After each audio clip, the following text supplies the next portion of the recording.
পরে ফুল আঁকছিস? দাঁড়া, মাকে বলছি। এই দাঁড়া দাঁড়া, তোর জন্য একটা স্পেশাল গেম আছে, খেলবি? কি স্পেশাল গেম? দেখা দেখি। এইটার স্পেশাল গেম এটা কাটাকুটি বাতে খেল। দাঁড়া, আমি প্রথম খেলবো। কোথায় দেই?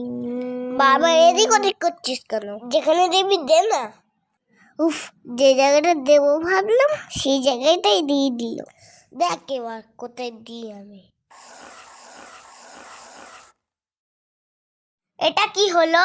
তুই এই জায়গায় দিবি না, অন্য জায়গায় দে। তা আবার হয় নাকি? এটাই তো খেলার নিয়ম। নিয়ম তুই বেশি জানিস। তুই হাত ছাড়া, আমি এখানেই দেব। আর খেলবি স্পেশাল গেম আমার সাথে? ও মা দেখো, দিদি না পুরো ফুল আঁকছে।